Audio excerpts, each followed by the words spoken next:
Good evening, everyone. In this video, we are going to continue off after creating the offer and the closing sequence. This is going to be the rest of your sales presentation, how you make it, how to structure it. Things to keep in mind before you start and all of those things. I'll give you one play. There are lots of different ways of doing this. This is just one of those styles, but this is one of the more prominent and better ones. And also simpler ones if you're starting out that works really well. All right. So yeah, and I'll do my best to provide you guys with the overall frameworks and structures that makes life as easy for you so you can create the impact you want, make the difference, do whatever your end goal is with this speaking on stage or selling from stage skill that you're trying to develop. And I hope that you use it for creating a positive influence. All right. Before we get started, something that I just wanted to clarify is don't forget that the real reason you're going to be doing this is whatever goal you have in mind, keep that in the front of your head as you sell on the stage or you walk on the stage, or even if it's being virtual or even as you're learning this thing, so that you don't start losing sight of, so it stays fun and you have that energy to continue on because this will require a lot of practice. And this is like one of more slightly difficult and advanced strategies. I personally think doing one-to-many sales is more difficult than doing one-on-ones. It also is a more higher leverage skill because you can close a lot of people at once and you can sell at other people's events. It has its own pros and cons yet at the same time. Um, it is difficult. And for those of you who have never done this before and you're developing the skill for the first time, it will be tricky. So the only way to make it fun and enjoyable is if you are clear on your intentions. All right. Even if it's making more money, know what you're going to do with that money later on. Because otherwise, you'll just start optimizing yourself for this tool and chore, and you run into all these problems and you have to cut corners every now and then, and you don't know what to do. And it starts becoming tiring, all right? Like becoming the top speaker or becoming the guy who can sell millions from stage has a lot more to it than just it being something about how many sales you can make. There's the impact, there's the presence you have when you walk in. And I've seen people, not just sales speakers entirely, just general people who as well who go onto the stage, like Goggins or Tony Robbins, or these guys have an entire personality or character. The moment they step in, everyone can feel that, and the energy they have when they step in, everyone can feel that, right? They're just so much full of this passion and their desire to make a difference, and they're genuinely out there trying to help people. And you can see it, and you respect the person because of that, and you listen to them because of that. I think that a lot of sales training is posturing, like how a lot of relationship training is posturing, where you try to look like you're successful. You try to create the image that you're something that you might not be. The same thing that you do when it comes to dating, right? Where you try to act rich or you look rich or you sound like whatever thing. Same thing people do here. You try to posture as you're successful, but in reality, if you're genuinely good at what you're doing and you're genuinely providing people value and giving them advice, and doing something that changes their lives, then naturally you'll be better at sales. And if in the beginning you're not there yet, then that's still fine. Because steal that energy and effort from the future version of you who will eventually make it. And with that North Star in mind, walk on and sort of create this path for yourself. But anyway, so let's get started. First thing, obviously, the pre-sales of selling one-to-many is similar to selling one-on-ones. If you haven't watched that, I'd recommend going and watch that video. Um, but you want to walk in with the desire of providing value because that will take the pressure away from your shoulders of feeling like you have to sell.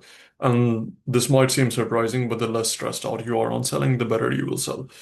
This might also seem very obvious, but do keep that thing in mind because people can feel it. You can feel it as well. If they feel like you're being desperate, and you can feel this with sales speakers too, if you have been to those self-development events. And if you ever are lucky enough to get the chance to see somebody who's genuinely good in selling from that angle, that they have something different about them. And I hope that you guys can have that.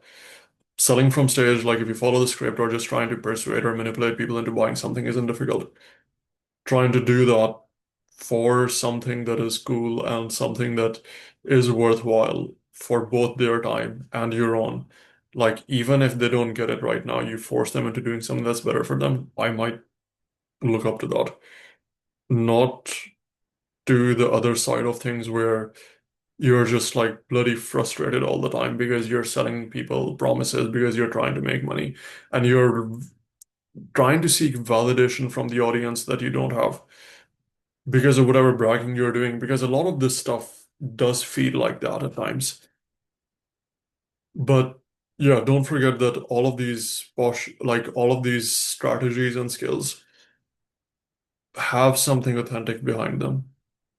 That's kind of like a way I would describe it. Anyways, without all of that, let's get started. So again, don't be desperate. Next thing, before you walk in or when you're developing your main keynote, map out. Obviously, you have the offer in mind, so you're reverse engineering the offer. Whatever value you're providing during the offer you're going to sell, you want your keynote to sort of build up to it, right? Because again, our goal is to sell, it is to compel somebody to take action.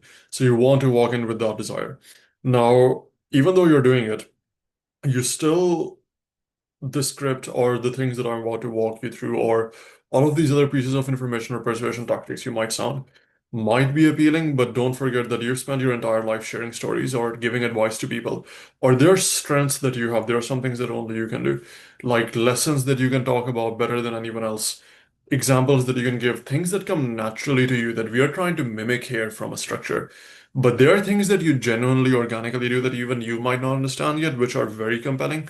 And I might recommend make a list of those. Like if your friend comes to you for advice, imagine like your friend, like in your niche, for example, if you're a life coach and somebody comes up to you and tells you that they're feeling like they don't deserve a better life, and whatever advice you're gonna tell them, or however authentically it's gonna come out, record yourself doing that, role play those scenarios, collect your thoughts together, see yourself, and then record those things. And then as you're building the presentation, try to piece them together inside. You're right. Instead of just taking what I'm telling you at face value and building something completely new that you're not comfortable with. Because I've seen that happen. You follow too much of the script and you don't play to your strengths and it doesn't connect. Because again, the other thing is, and this is genuine, this is like practical stuff. How you say it is more important than what you say. The convictions and the tonality is equally important. It conveys your persuasive nature, it conveys your authority, it compels the other person to take an action, right? Like the same thing, like I can give Jerry Seinfeld's script to 30 people, but they can't deliver it the way that he does, the timing and everything else. And if you don't want to take like a 6 month long course on body language and when to say, what to say, then just you can postulate that by having strong convictions. Same principle applies here. Strong belief in what you're selling and being passionate about it, and and strong desire that you are walking in with the willingness to make a difference. And then you build the whole thing based on that, and then you will do a good job. All right. I mean, that's kind of the project of Starlet, anyways. Now, despite doing all of this, don't forget to also practice, practice, and practice because sometimes in our head we think we're doing a great job, but we are not. Sometimes when you're practice, like I've seen this mistake happen as well, where people build the entire presentation and the first time they present it is on the day of the keynote because they're so overwhelmed or so sort of uncomfortable by the idea of presenting that they delay it and they just wing it. They're like, I'll somehow make it happen on the day itself. It doesn't happen. You might find out that halfway through your sugar levels drop. So then you need to take a break or you need to, have like Snickers bars around you or whatever of these things that you only figure out when you do it. You'll record and see yourself and you'll notice the areas where you need to emphasize more or notice the areas where you lose the grip you had with the audience and the connection is no longer there. So you remove it and you replace it with something else. But you would only do it when you hear yourself doing it. It's like the same thing, right? People who think they sing really well inside their head when they're wearing headphones, and then your friend like records you singing and shows you, and you're like, oh, that sounds horrible. Yeah, you sound horrible too if you haven't practiced, especially if you're doing this for the first time. You're not naturally gonna walk up to the stage and sound like Tony Robbins or people who have been doing this for ages. Yet at the same time, if you practice enough, you would do a much better job in confidence, like Hormozy says. You don't get confident by shouting affirmations in the mirror, like I'll do a better speak. I'll speak better, I'll speak better, I'll speak better. No. You do it by having undeniable stack of confidence, and practice creates that. Yet on the other hand, also keep in mind that being nervous doesn't serve you well. All right? Thoughts create emotions, emotions create actions, something I learned a while ago. So if you start thinking negatively before an event, and like this is something I've seen recently happen where like I was working with a lady, and for some weird reason, before the start of the event, every single time, she would just start looking at all of these things that are going wrong. It's like the emails weren't sent, was this done properly? Or this word needs to be done better, or whatever. I'm like, focus on what you're about to do. Get into that zone. Be aware of the responsibility or the passion or whatever motivates you. Think about your life. Look at all the evidence that justifies that you're a great person and you can walk on. And these are the lessons that you've changed so many lives with it. And you look at all the evidence that supports the reason that you are great and you can, like that's the thing with evidence, right? Undeniable stack of proof doesn't mean that you have to create new proof. I mean, that is one factor of it, but right now you're here. And I'm pretty sure you have proof on things that you've done that justify that you're good. And if you just took the time to realize that, that would just take that burden off your shoulders very easily. It has happened for me. It's like one of the best things you could do. Like I might look at all the flaws I might have, but I might also, if I try to think about all the good things that I've done, like recording this right now, or helping people beforehand, or the times when I showed strength, or the times when I showed character, and the times when I was able to step up and do things that are extremely difficult and still pull through with them. So then this should be easy as well. I've done things that are 10 times worse, so I could survive this. And then you go in, and then you go in with the desire to help somebody. And if you can change one life, that's going to be worth it. And then you takes the pressure off you, right? Anyways, you walk in, you've practiced, you've improved yourself, so you also have some confidence. Now, when we are about to start, this is the first step. Authority. They don't know who you are, so you need to start by introducing yourself, right? But it's even better if you don't introduce yourself and somebody else does it for you. And the reason you want authority is also I've made this mistake before, where during a presentation I spoke for the first 20 minutes and then finally I told them that, oh, I showed them proof that backed up my success. That like I've done these, like I've talked to these people and I showed them success stories and testimonials, and not testimonials, like pictures of me achieving things and with celebrities like Richard Branson and stuff like that. And at that time, I noticed the tone in the room change. They started taking me seriously. And I was like, and before that, I was feeling that they were not listening to me clearly, right? So if you do this, it should, you need to start by framing people. So the first thing you do is you build authority so that people take you seriously. Right now, they don't know who you know who you are, they don't. So let's start by convincing them, right? You can do it yourself. You can start by maybe have a small slide, like spend a minute or two, do not spend too much time. It's about them first, and then it's about you. But at the same time, you want to justify why they should listen to you. So there's like a balance here. That's why the easier thing sometimes you do is you either play a reel beforehand, like a video if you're doing virtually or even in person, where they introduce who you are, what you've done, the results you have achieved, the like a celebrity testimonials that you have pictures with people who are influential. Um, Generally, those two things are fine. Like postulating authority, and obviously you'd sprinkle this throughout the process and you can repeat it again as well. But this at least stems your authority and take the best bits and answer the question, why should they listen to you? Hormozy starts his by saying, I've um, have a portfolio of companies that do over 250 million a year and I've had exits. And my last company exited for over 50 million, and I create content and invest in people and stuff like that. So everything I'm about to show you is serious. And then you immediately pay attention to that guy and he spends like a minute or two doing that, right? Sometimes they play a video. So that's the first thing you do. And I am going to share an example with you guys right now of what that could look like.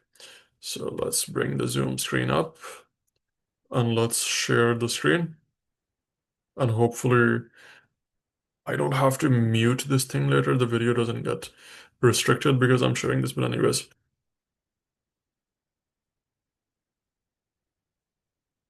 Following of entrepreneurs in the millions.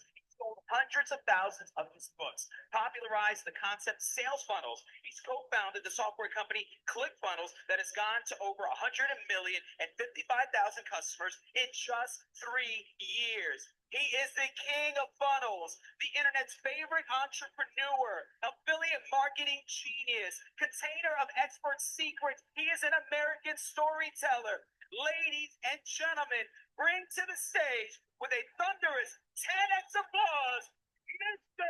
Russell Brunson. All right, we're gonna pause that thing and I'm gonna stop sharing and go back. That's an example of somebody else introducing him. So that gives you more authority as opposed to him introducing himself. And you might have seen this at events, and the reason for that again is now the audience knows this person is legit and they'll pay more attention to him and they take him seriously, right? Um, that's how you do it.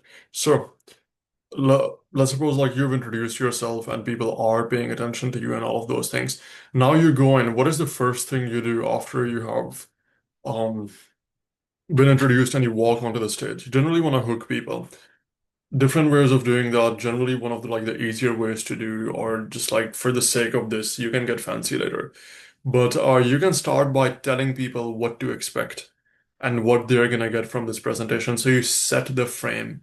You give them the terms to decide what's gonna happen. It's just like a one-on-one sale where in the beginning I tell you that my goal for this presentation or my goal for discussion is to find out the areas you guys are struggling with and then diagnose that issue so we can give you a solution. And then when you're able to implement that, you can achieve the goals you want or whatever. That's like just a gap selling framework, right?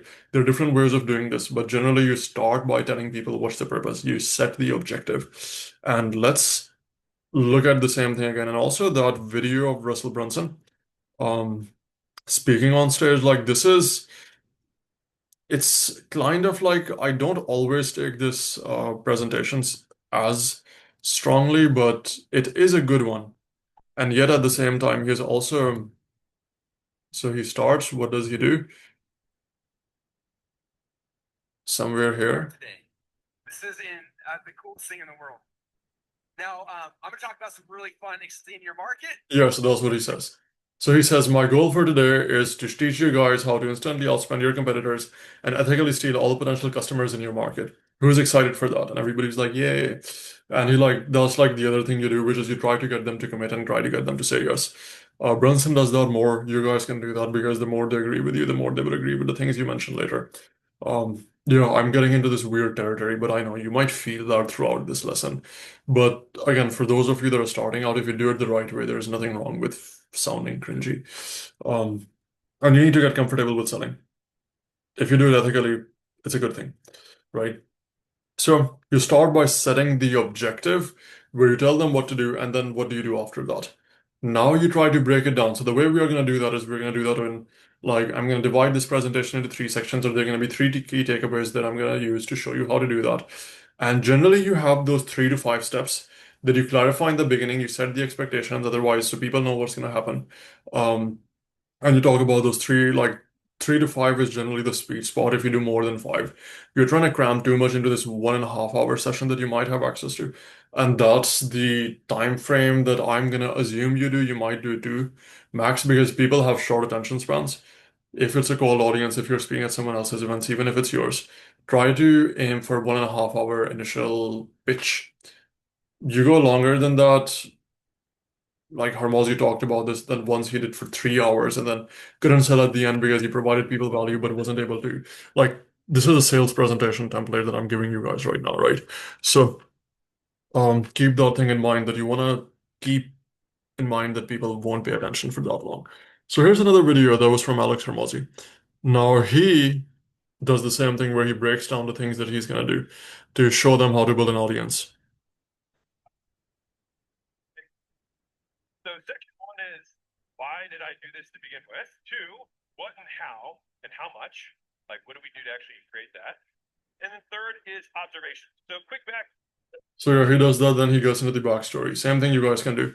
Um, Depends on you. Again, there are lots of different styles of doing this, but you mentioned what's gonna happen.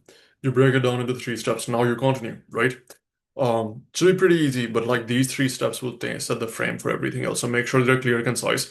I'm going to show you guys how you can use this three-step framework to double your volume of leads or whatever. I'll tell you how to transform your life, your health, wealth, and relationships using the strategies that were taught to me by whatever guy. Like just make it concise, clear what the outcomes they're gonna achieve. No, let's just break Hormozzi's even further. So I'll share the screen again, and this is like slight tangent. But the point that I'll try to make here is he's building authority right now, right? Telling people about everything else. And there are different ways of doing that. You can talk about the results you achieved. You can show your pictures for celebrity testimonials or stuff like that. Give me a second. Screen share is paused. More pause record. All right, so I've opened my Instagram and give you like with the example I'm trying to make here. So you look at my socials, I have all of these celebrity pictures at the top. This is me and Chris Williamson. This would be me and Richard Branson, Goggins, James, Jeremy, like whatever this guy's name was. And obviously, like at events, if you look at the backstage, um, the events we did with Goggins and stuff, and everything else that happened during it. And this was me at the end when everything was empty. And I have done that thing. Like, I have been the first guy to show in and go out. But the thing is, like, this is an example where you can use celebrity pictures to postulate and steal some authority off them, right? Like, if you've met people. Again, this is posturing. They might not be your best friends. And like generally the reason you show pictures is so you can get that point across that you are somebody skilled enough that you have this network and status of people around you. People can't tell the difference.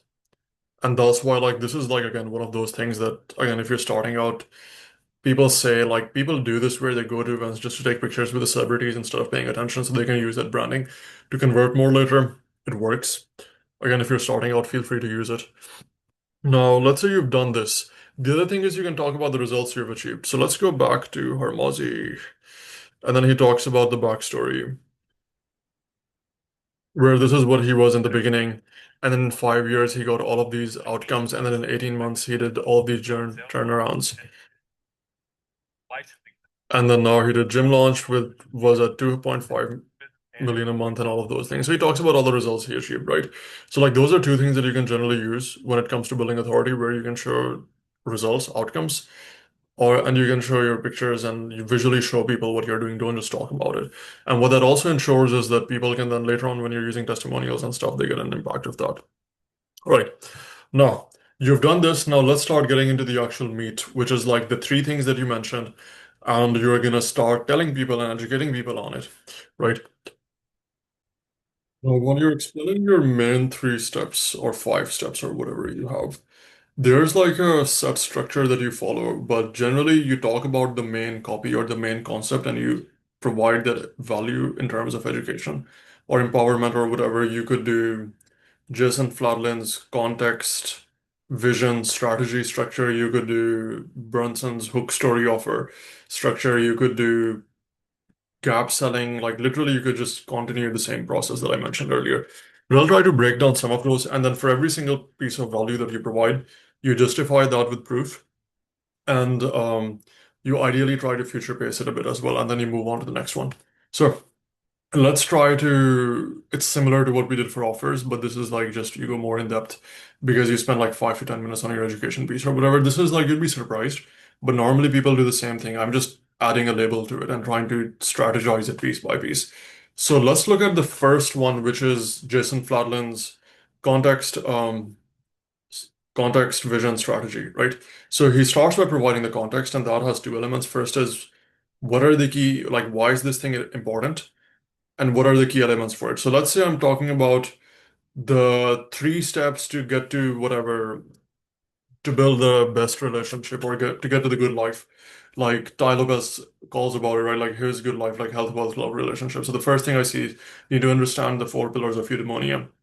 The reason this is important is because there are four steps of the four pillars of eudaimonia, which is health, wealth, love, and relationships.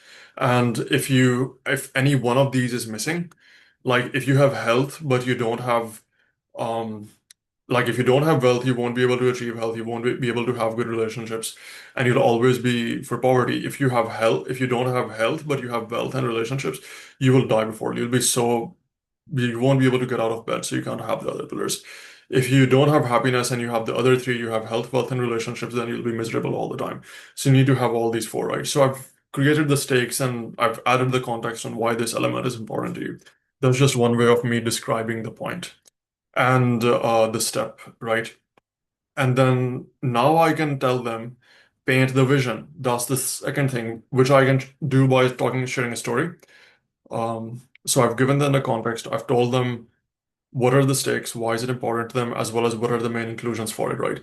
Now I get into the second step of I try to paint the vision around it. So I'll be saying, so when you've finally done it, or like the time, like you can use this by future pacing, telling them about how the future would look like, or you can talk about your own personal experience and share a story on how when you achieved it and the results it brought, so they're able to postulate with us. Like I figured this out when I was 17 years old, and I remember finding this mentor of mine who I used to look at these two people, and like my dad was always struggling all the time, and yet there was this mentor who was always happy and was still enjoying and being successful in all areas. And I finally asked him that, um, what's the secret? And then he told me this thing, right? And then when I implemented it for myself, I started noticing that all of these things that are bothering me so much, like my relationships and everything else, when I started balancing all of these things together, um, life became so much easy. And I hope you guys can take this and implement this for yourself as well. Um, is this making sense? Like, this is the other thing I'll cover later, where after you tell them every single point, you ask a question so they agree with you. And the thing is, if you're doing one-on-one sales, you generally ask people questions, you diagnose their problems and everything else, right? In one-to-many, you try to anticipate the likely problems they have and the likely diagnosis and the questions you will ask to lead there. So you just try to do a generalized question every single time to get a commitment to get a yes. Anyways, right? So coming back to the structure, I painted the vision. Now you will spend time on the strategy. So you spend like 5 to 10 minutes on the how. So here's how you can cover all of these four elements of your life. For health, you need to focus on your diet. You need to focus on the working out. You need to exercise. For wealth, you need to invest. You need to read books. You need to consume knowledge. For relationships, you need to go to networking. Like you can give them the actual practical strategies on things they can specifically do to achieve that in the strategy section of it. And this is like the how-to part, and you might spend 5 to 10 minutes here. This is like the main meat where you provide them the value and tell them what to do, right? And then, so this is like one strategy, right, of conveying the step framework of the three step that you break down your module into. And again, these things ideally need to connect with the offer you'll be selling later. So if I'm going to sell them like a done for you community or a done with you implementation program that gives them access to relationships, that gives them access to the health coaching, that gives them access to all of these things. So the stuff I'm mentioning right now and educating them on, ideally, it needs to link with that. Keep that thing in mind. Hopefully that's what you're selling. Hopefully you're being consistent with the product you're selling and also what you're educating people on, right? Like, don't be like give people advice on relationships and then you end up selling them on some weird Forex exchange product. The disconnect won't convert, no matter how good your value piece is. And because if this is a sales focused one, again, you can sometimes use your good bits to justify the other stuff if it's really compelling, but again, keep that thing in mind. Anyways, so we mentioned the strategy, and the other one is like hook story offer, where I can start by mentioning a hook like, do you know 70% of businesses fail within their first year or something? And the reason that happens is blah blah blah. So, and then you mention the story.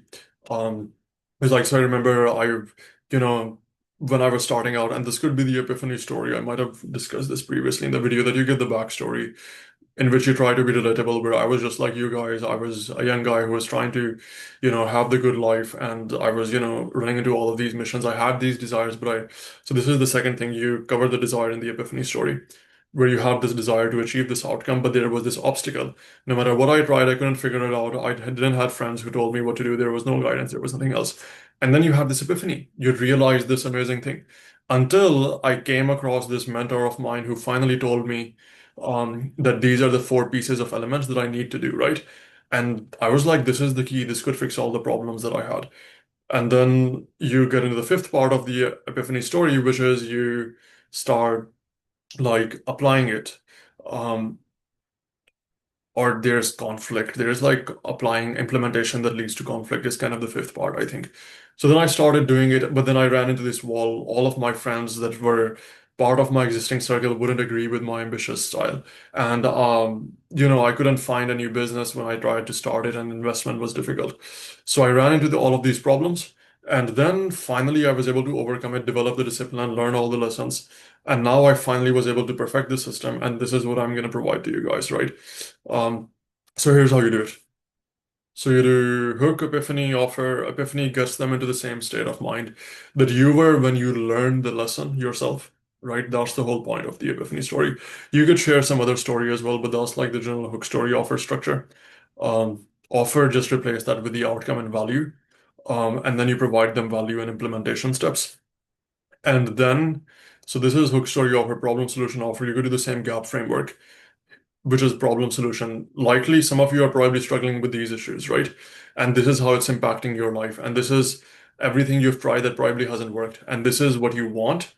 And this is why it's important to you because you want it. And there's a gap between it. So I'm going to show you how we can fix that gap. That's like the gap selling strategy. Again, if this sounds complex, just pick the first Jason Fladlin style, which was you give them the context and then you tell them you paint the vision, you give them the strategy and whatever, right? Like honestly, there are lots of different ways of covering the main content and the value section of your presentation. But for the start being, pick any of these, all of them are fine. You're starting out, doesn't matter. Or if you have your own style of conveying value to somebody, just pick that. I mentioned that earlier as well. If there is a certain way that you talk to people and there are lessons that you have in mind, just use those. But the thing you want to do, which is the next step, which is equally important, is you want to give people proof to justify the value you just gave them, right? So, for example, here is this guy, Susan, who used, and this is like by implementing the system, this was the result she was able to achieve. And you show her testimonial here. If it's a video, you can uh, show screenshots of the her sending you a text message in her raw format, and for proof you want to make it visual on your slides, so show them the results, right? Same thing that I mentioned when you're creating your offer, all the evidence that you show people, the testimonials. It could be results, it could be case studies, it could be the process they used and how it worked for them. Show people that, right? Walk them through the story, dig deeper into it so they realize the proof and it becomes real for them because they're seeing real people do it, or they're seeing yourself do it. Or if you don't have proof, then just use stats and testimonials, or you can use other people's examples as well.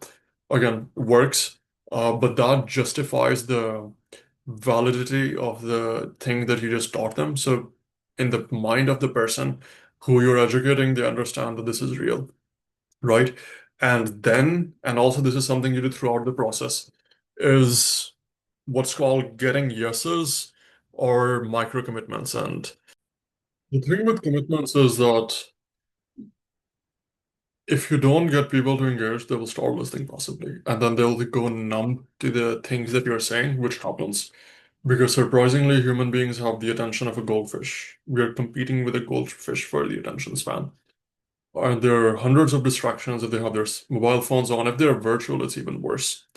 So you want to constantly engage them with both micro and macro commitments and engagement-oriented questions. And the thing is, what do you do in a normal one-on-one sale? You try to understand the other person, you engage them, and you ask them questions, right? Because it shouldn't be just you talking the whole time. Otherwise, that's like how you lose sales. Same thing happens with one-to-many. For example, in the beginning, if you're talking about the problems they're struggling with, does anyone else relate with this? Is anyone else struggling with this? And they would say yes. Raise your hand if that's the case. Does anybody else want this solution? Is this making sense? Right? You ask them questions and they would likely respond with a yes, or they would respond with something.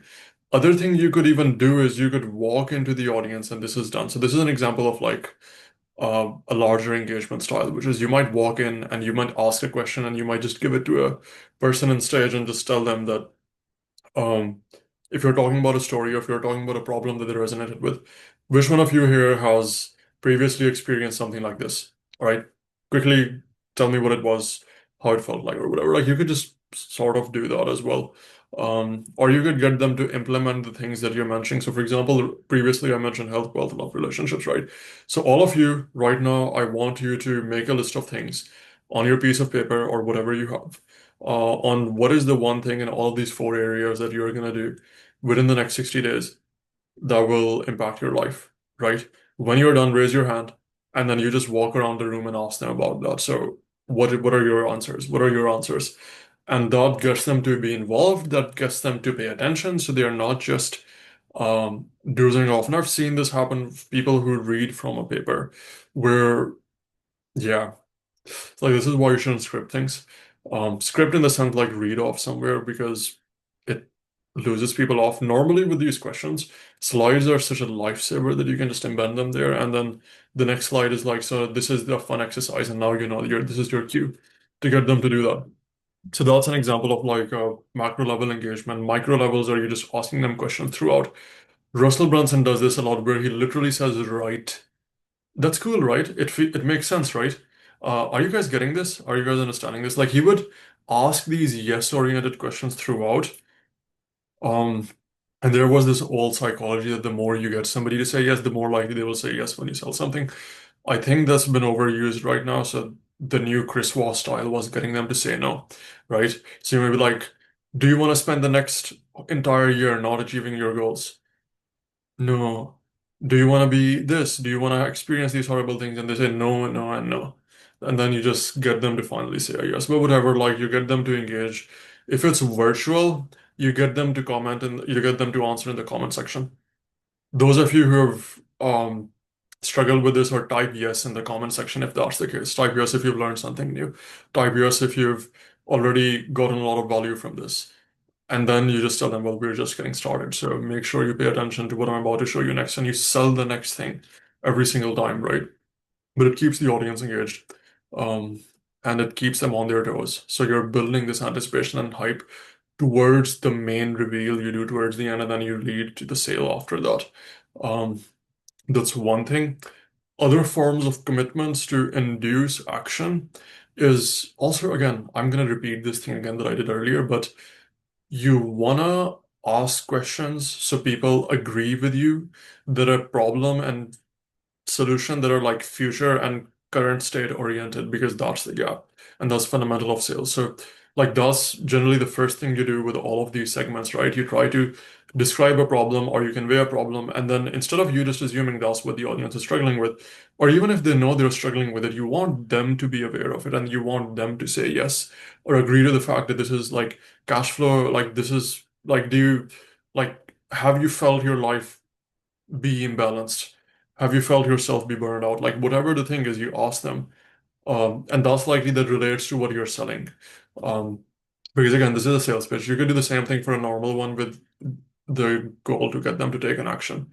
But over here, um, get them to highlight the pain points that they're feeling, label them with that, get them to say yes, get them to say no. Label them with the goals they want. And you will be able to predict because this is your product and your audience. So you know the things people struggle with, which is why they want your solution. You know the goals they want, which is why they want that solution. And you ask them every single time, is this making sense? Do you guys want that? Do you guys agree or not? And then when you give them the solution, ask them, does this make sense? Imagine what you guys can do with this now when you have this piece of information. Doesn't this change everything? You get them to anticipate the future and the things they could do with the value that you've provided them, right? And that's like one way of doing it, some even larger macro commitments that you can induce for them to take action. Because your goal should be to get the other person to take action. Sales speakers use this as a way to get them to buy later. That's the reason they do it. I just generally believe that was a byproduct for those who are genuinely good enough with the execution that they inspired the audience to want to change.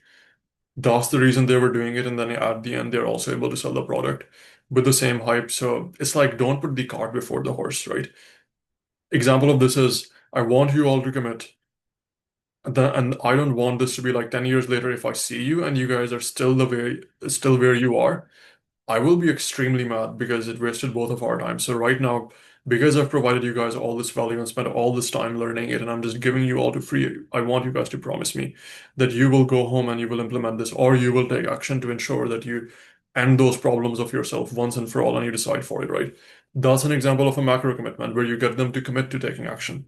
Now, and this is not just getting a commitment so then later when you sell them, they say yes. This is just a commitment to get them to take an action. Because wasn't that the reason you're here at the first place? Anyways, and generally it would also would lead into them purchasing. But yeah, you've done the commitment parts. Now coming back to also within this, you can embed testimonials. If you're sort of the sort of person that you want to sell, or you want to justify now this will sound familiar to those of you who have been to sales events. And this is going to be like a very interesting take on this. So pay attention to this. Sales speakers embed testimonials, and you can sometimes see clear as day, so that's why be careful with it. That sort of convey their success or results. Now, don't be too greedy with the testimonial where the person starts pitching your product as well, whoever you got them to give your testimonial. These are generally testimonials that should be result focused and outcome focused, using the process that you described, ideally, right? There are like four kinds of testimonials.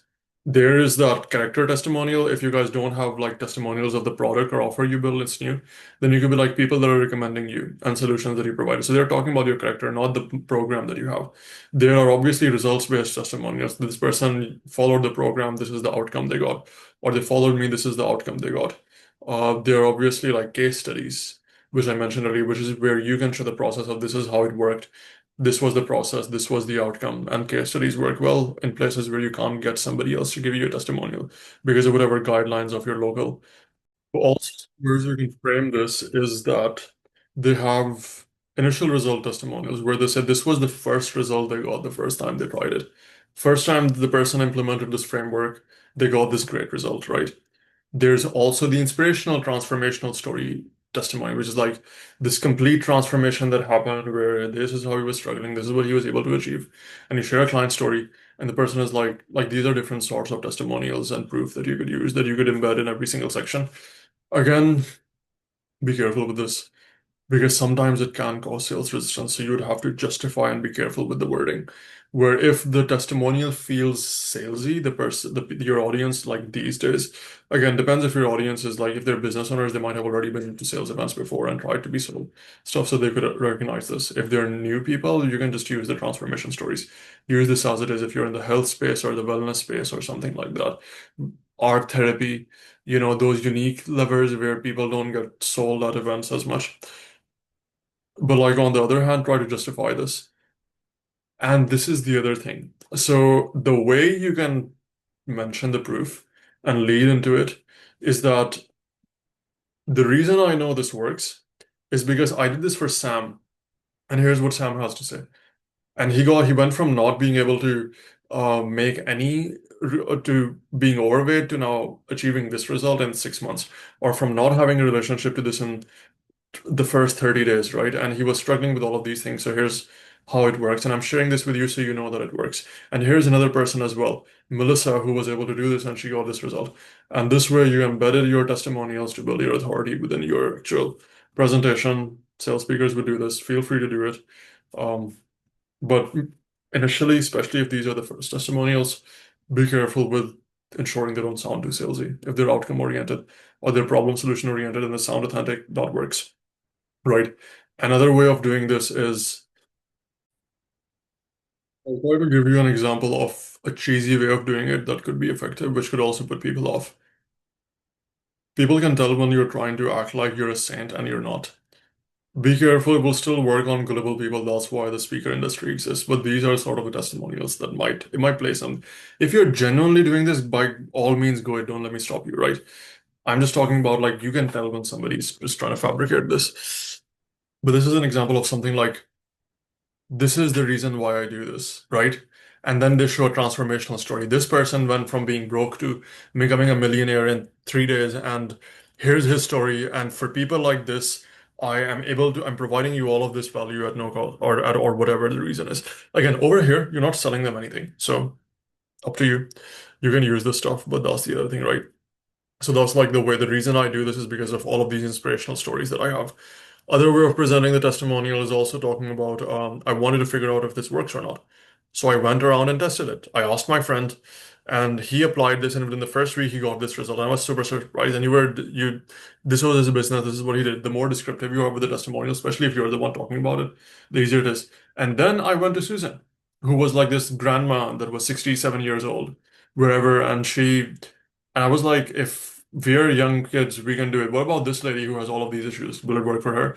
And then this worked for her, and here's the proof for that. If you're doing it properly, you'll be able to embed this into your presentation style, and people won't pay attention to it. If you sound salesy because the testimonials are not focused properly, it will put people off. So, yeah, double-edged sword. Extremely powerful because testimonials show the result, and people want the proof to know it works or not. So, I think it also has a lot to do with your delivery. Practice it. You will know when it sounds genuine when you're speaking to yourself in the camera and if you genuinely mean what you're saying, right? And if you can't, then feel it and genuinely care and then say it, and then it will be the difference. Because then, even if the odds, some people don't like you, doesn't really matter because you knew you did the right thing. And you'll be able to sell better with that as well. Because again, at the end of the day, you're doing it for yourself and your beliefs and your conviction. But anyways, those are the testimonials. Now, we have the testimonials, so we followed the structure that we gave the introduction, somebody introduced ourselves, then we set the objective, then we set the agenda and framed the audience, and then we broke it down to 3 to 5 steps. Every single step, I started by one of the three or whatever context conveying styles, where it was the flatland ones, which was context, vision, strategy, whether it was hook story, outcome, whether it was, gap creation, current state, future state, and you engage them, you get them to commit, you ask them questions, you show them proof, you get them to take an action, and you did this for all of these, right? And you're building that into the vision, and it's working well. And just so you know, this is not complicated. This is like simple. There will be like I haven't included complicated stuff here, so don't worry so much. If I'm talking about so many things, just pick one aspect out of everything. Like just pick one structure out of these three options. But anyways, so once you've done all of these and you've talked about all three of them, now you have created that reputation with the audience and that relationship with the audience, right? Where they trust you and they know what you're saying. And if you did a good job labeling them and identifying their problems beforehand that they said yes to, now it's finally time to transition into close. And transitioning is super important. All right. The reason for that is um, because ideally it has to be permission based. And how many speakers, like if some of you have been to sales events, you've probably seen speakers that they'll be like, how difficult could it be? I was just providing value, now I just start selling, right? But like if you just start selling without properly executing it or preparing the audience for it, it makes everything awkward and people remember the last thing, so they might start hating you for it. And sales resistance goes up, right? But like, oh, this guy just started selling something. So you want to communicate it, you want to wrap everything up, and you want to then move on to the sales part so that people feel like they got the value and they see the point. And there are different ways of transitioning. I might include some in one of like the future videos. This one, I'll just try to give you like the traditional gap selling framework, which is um, you summarize everything you said. So that's the first thing you do. So here are the 4 steps, here are the 5 steps, here are the problems they solve, here's how it works. And now you all know it works, right? Now imagine what you can do with this. So I might like try to summarize everything. And within this summary, you label the problems that they had. So those of you that mentioned that you're struggling with these problems, this is the way to solve them. Those of you that wanted this outcome, now all of this value should allow you to lose weight, should allow you to find your partner, should allow you to make more money, get final, like whatever your coaching framework is, you label them with that and you summarize everything. And then like Jason Flodlin over here would literally show them screenshots of like 40 testimonials. It would be like, and here's why it works. You look at this, it worked for this, it worked for this, it worked for this.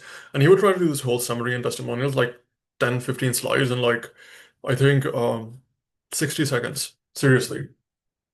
So you summarize everything, you do everything, and now you're probably gonna, there are different ways to now ask the next thing.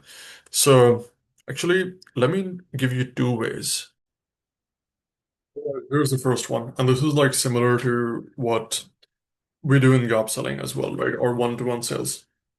And this is honestly pretty straightforward, and that's why it doesn't feel like like a weird transition, which you would be like, now I've provided you guys all of this value, and many of you would go home and be able to implement this on your own, right? And I hope all the results and achievements that you will get from it um, are like worth it. I'm looking forward to everything else that you can do with it. But I also know that many of you would go home and you would forget everything that I taught you today because life happens and you'll run into all of these issues, which is why I have created something that for those of you only who want to do this for a longer period of time with me, I'd like to take the next 10 minutes and show you this offer that is built in a way that you can work with me for a longer period and it covers all the steps that would enable you to not only resolve everything else that we mentioned earlier, but also get you much more out of um, the overall process. And I will be with you at every single step of the way. Are you guys ready for it? Right. And then you just present your offer and you get into the offer. Other way of doing this, like they're like these cheesy ones which have been overused, which is why I'll just recommend be authentic. Think about this as well, right? But the other ones people say is now I had two choices. People do this a lot, two choices transition. It's like I could have provided you guys all of this value and ended this here today. And I knew some of you would benefit from it, but I know that majority of you guys, if you could do this on your own, you wouldn't be at this event, right? And because you provided me with a lot of value, I could have either left it here or I could have built something special for those of you who want to continue working with me and continue this relationship going forward, where I can hold your hand and you get you guys the results and outcomes. And here's you just Fisher paste the outcomes that this offer provides for the team, which is why I'm going to take the next 10 minutes and present to you the thing that will allow you to do that. And then you just move into the next thing. There are some other weird ones which were like that sometimes work because they're humorous and that breaks the overall tension. So I could say something like, well, how many of you here thought that I was going to sell you something today? Well, I wouldn't disappoint you, but it will only be for a few of you. And I'll make sure that I'll, like, this is the cheesy close. That's literally what Jason Fladlin calls it. But I'll make sure it's only going to be for some of you uh, who are the right fit and who want to get their outcomes. And I will spend the next 10 minutes describing it. And then at the end, we can do a Q&A session, which is the other thing. Generally, you want to do the Q&A session at the end because that gets people to stay throughout the sales process, right? And you frame it that way, and then you directly lead into the offer. But the thing is, if you genuinely are passionate about the thing you built and the offer you built, you might just genuinely, literally just go off and tell them, now, I've provided you guys a lot of value, but it might not be enough for all of you, right? And I wanted to build something that for those of you, and there might just be a few, who want something that is more hands-on and that ensures that you have no choice but to succeed and finally fix this problem once and for all. I spent like the last 6 months compiling all of these bits and pieces and building this really long program because obviously we spent a 1.5 hour together, but 1.5 hour is not enough to transform your life. If it was, everybody else would have done it. Hence, I've built this step-by-step structure that I'd like to share with you guys now for the time that you've given me, and that could hopefully solve, that should give it, make it much easier and no-brainer for you to solve the problem that you mentioned earlier, right? And then you can just use something like that and then you transition into the close, right?